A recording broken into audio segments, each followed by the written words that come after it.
What is going on, guys? Today we are going to be going over the Magicycle Ocelot Pro 2.0. This bike is just something else because what we got going on in here is magical. No wonder why they call it Magicycle, because in here we have a torque and cadence sensor. But not only that, we can go on the keypad and jump back and forth between the two depending on how you want your ride to be. I've never seen anything like that in an e-bike. No wonder why it's called Magicycle. The name fits the bill. Before we dive into all the specs and go for a test ride, you know we gotta go to the unboxing to see how this thing was packaged.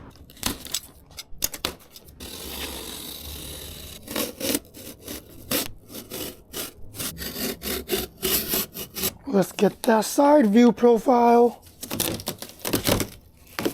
Does it pass our packaging test? The packaging is all right. I've seen more foam in other unboxings, but everything looks like it's assembled well. This green is giving me some army green vibes. Looks like I could ride it through the forest and no one would see me. It's like I could be camouflaged. There's a giant box right here. Magicycle. Ride free, ride fun. All right, I like that. We have our pedals, a light with a big old bulb in the middle, our toolkit, wrenches, screwdriver, and Allen keys. Sweet. Owner's manual. And our charger. Yep, our charger. This will charge our battery all the way up to 58.8 volts. And it is a 3 amp charger. Because our battery is a 20 amp hour pack, it should take us about 7 hours to charge from 0 to full.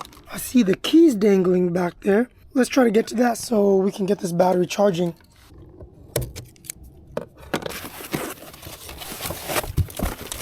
Here's our battery. You know, pictures on websites can never fully show the true beauty of the colors on e-bikes. It just never does it justice. Let's unlock this bad boy. Okay, to take the battery out, we unlock it. It pops out a little bit, and there's a little tab right here. We twist this, and it falls out.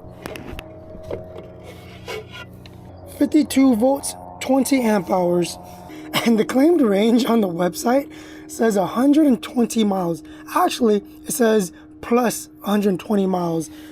So that's gonna be some very optimistic numbers. My assumption is with me as a 170-pound rider with throttle only, I could probably get closer to 30 to 40 miles. I'm gonna get this bad boy charging and start assembling this bike. It looks like there's not much to do. We gotta put on the front tire, the fender, and the handlebar. That's pretty much it. Magicycle made this super easy to assemble. So I'm gonna get working and I'll catch you guys soon. Welcome back, guys. Let's jump straight into the specs. We got 180 millimeter rotors front and rear paired with Tektro hydraulic brakes. I love Tektro. I will say that every single time I see Tektro. Tektro was on my very first e-bike, and ever since then, I've loved them. Even when going super fast on my modified bikes, Tektro has always worked super well for me. The tires that came with our wheels are Chow Yang fat tires, 20x4, and they do have some knobby tread on them. We got plastic fenders, a nice round headlight with a big bulb in there, and underneath that is a reflector. Attached to our headlight is the forks. We do have suspension front forks. This knob over here doesn't do anything, but on this side, if we wanted to, we can lock and adjust the forks. I think we're getting about 1.5 inches of travel. Up here we have some mounting holes in case you wanted to put a basket or another rack. For our handles, we got some leather-like grips. They feel nice and soft.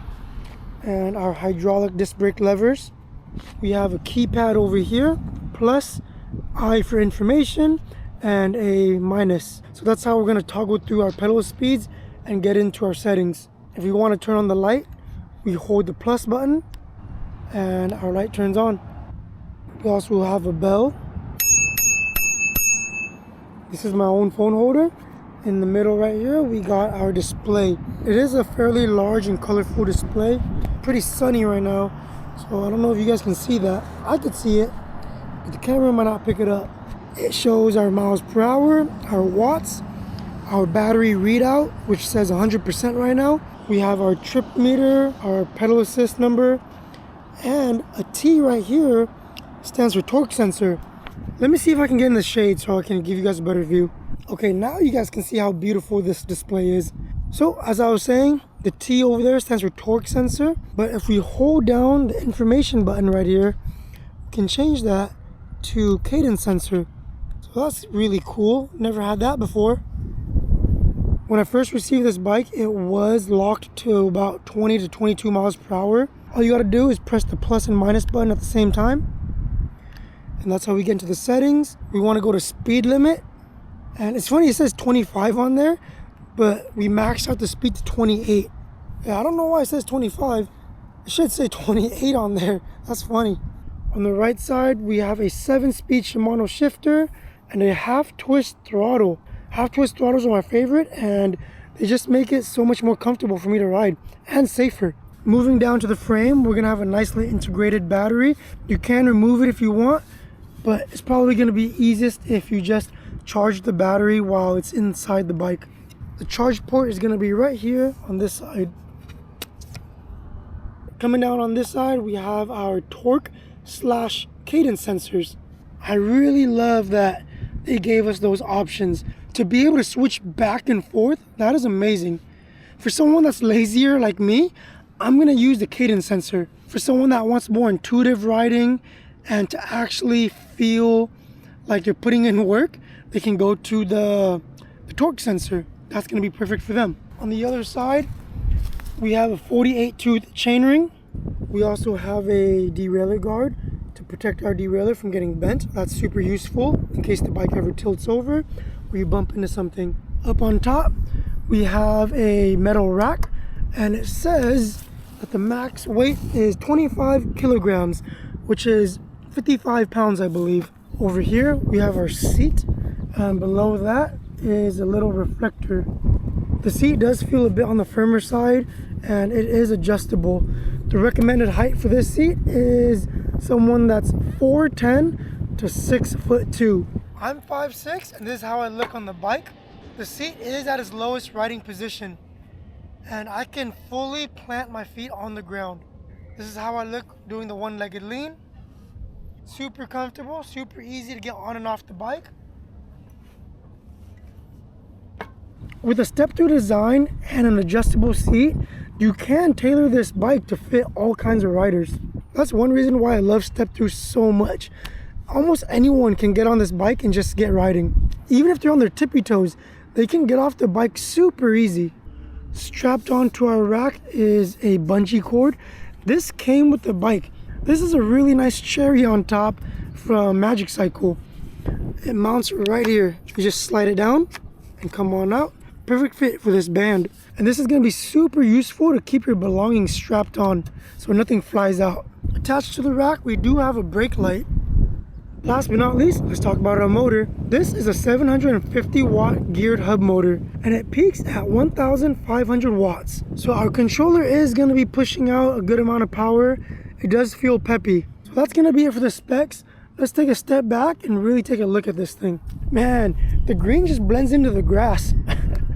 This makes the bike disappear. Maybe if I push this onto the sidewalk, you'll get a better idea of the color. Here now, our background isn't green anymore. You might be able to see the color a bit more. I'm digging the matte finish. There's no shine to it, so it'll really blend into your background if you're in a foresty area or an area with a lot of grass. Anyways, enough talk. Let's take this thing on a test ride.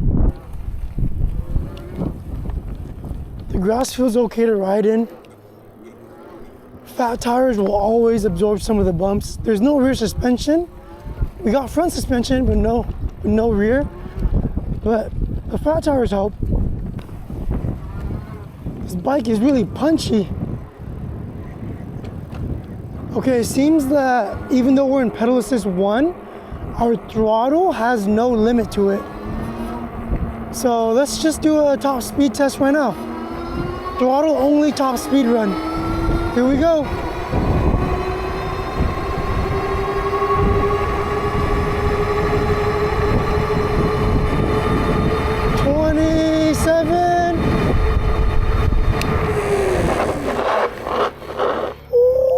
It was a stop sign.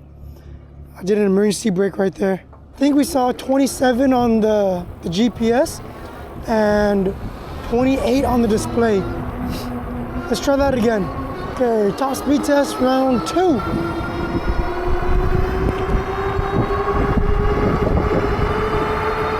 Right, I'm not tucking, I am upright.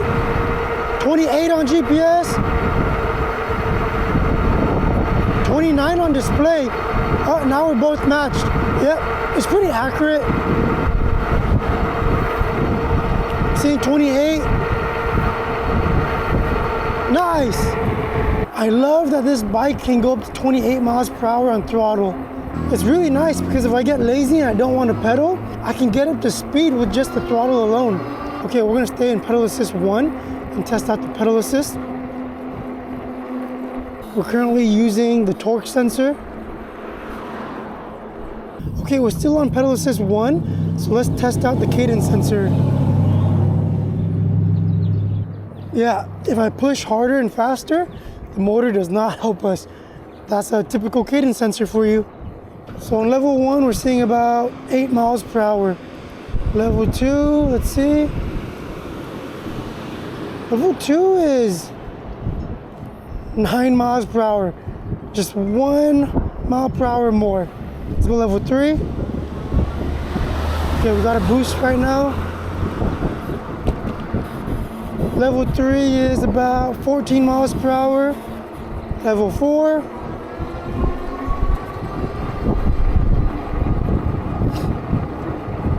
Level 4 is around 16, 17 miles per hour. Our turning feels good, so let's go level 5. Level 5, I'm starting to ghost pedal. I'm ghost pedaling at 22 miles per hour. Interesting. On level 5, our pedal assist only goes up to 22 miles per hour. I'm pretty sure you can change that in the settings though. But honestly, at 22 miles per hour, you don't really feel resistance at the cranks anymore unless you're pedaling super fast. So 22 miles per hour on pedal assist is just fine. The only times I'm gonna use pedal assist if I'm going slow anyways, at maybe 15 miles per hour. Let's try switching to the torque sensor. Okay, now we're on torque sensor mode. Let's go down all the way to pedal assist 1.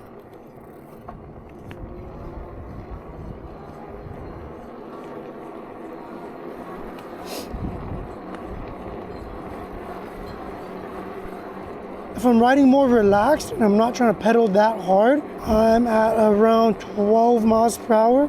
But the motor can feel when you start pedaling harder too, so it gives you more help. One thing I don't really understand with torque sensors is if the pedal assist modes actually do anything. Because from level 1, it's supposed to read how much force we're putting in the cranks. Will it cut us off? Let's see level 1. What will it cut us off at?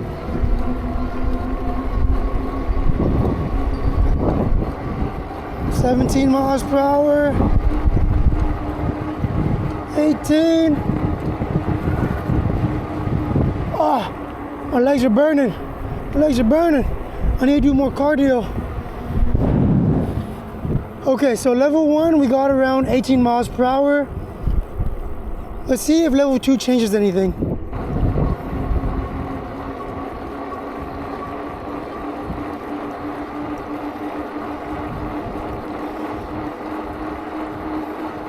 Level 2 is still around 18 miles per hour. Level 3. Level 4.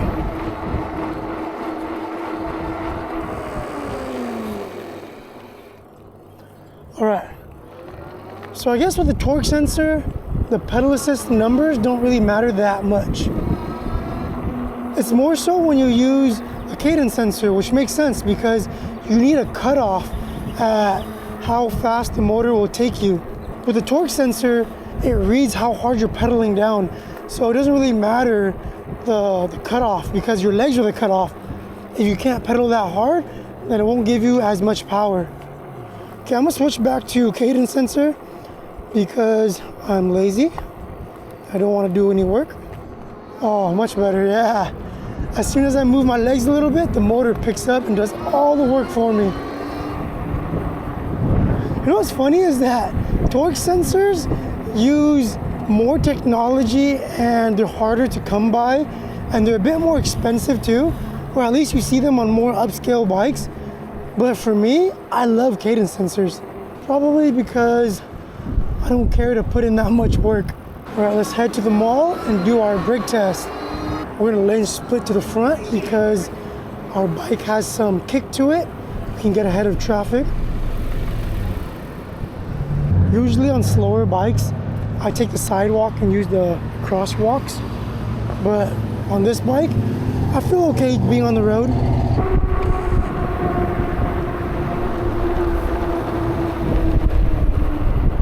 That's my signal. This is how I show people I'm going right or left. All right, we have made it to our designated brake testing area. Here's the name of the game. You see this white Honda Civic right here? As soon as we touch this line right here, we're gonna hit the brakes and see how many car spaces it takes to come to a complete stop. And the spot that the Honda Civic is currently in counts as one space. Okay, let's try to get up to speed around 25 miles per hour. I got a lot of confidence in these Tektro brakes. All right, here we go. Ocelot Pro 2.0 brake test. That's 25 miles per hour. Let's hold it. And brake. All right, how do we do? 1, 2, 3, and going into the 4th. So we're pretty much landed in between 3 and 4. Pretty good. Let's try that one more time. 23, 24, and oh, I smell burnt rubber. Okay, 1, 2, 3, and going into the 4th. So this time we landed more in the 4th parking space, and our rear is touching the line in between 3 and 4. So these hydraulic brakes are super good. I'm gonna stop you on a dime. Let's do a speed bump test. Oh, yeah. It's all the fat tires are always the same. The rear will help absorb some of the bumps, but it's still kind of rough if you hit a big bump, like a speed bump. The front, no problem, because we have front suspension. If you know a bump is coming, just stand up. Just stand up on your pedals. It'll be a lot better on your glutes and your spine. Let's do some lane splitting. Gotta get to the front.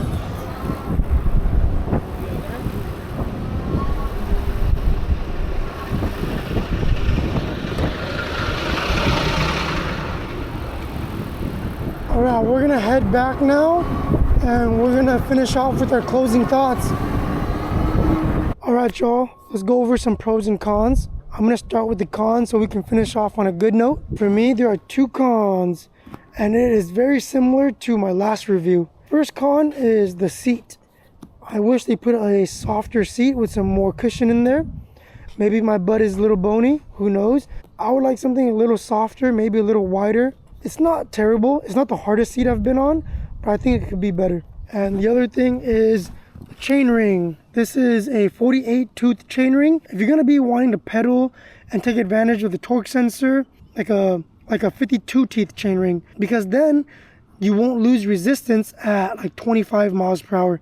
You'll still be able to pedal all the way up to 28. Those are my 2 cons. It's not a deal breaker for me because the pros are outweighing the cons by a lot. The 2 huge pros for me with this bike is on throttle only, you can reach 28 miles per hour. I like that a lot because if I don't want to pedal, I can still get up to speed. Maybe I'm trying to get somewhere and I'm not trying to sweat. then I could just rely on the throttle, you know? The other huge pro to me is the ability to jump back and forth between torque sensor or cadence sensor. If I want to try to get a workout in and I want to really pedal this bike, I'm going to use the torque sensor. If I'm feeling lazy, I'm just going to use the cadence sensor. And for a third pro that is going to be a bonus for me are the brakes. I always love my Tektro brakes. I'm a big fan of these. On top of that, along with these brakes, I believe they're using organic brake pads, and that's gonna make your braking a lot smoother and a lot more quiet. I'm pretty sure while I was riding, you guys didn't hear any single screeching sound, and it's gonna be because of those pads. Those pads are just so smooth. All right, guys, if you're interested in this bike, I'm gonna leave a link in the description, and if I have any discount codes, I'm gonna leave it there too. If you guys have any questions or comments, leave them down below. Please give this video a thumbs up and a like, subscribe if you want, and I'll catch you guys in the next one. Peace.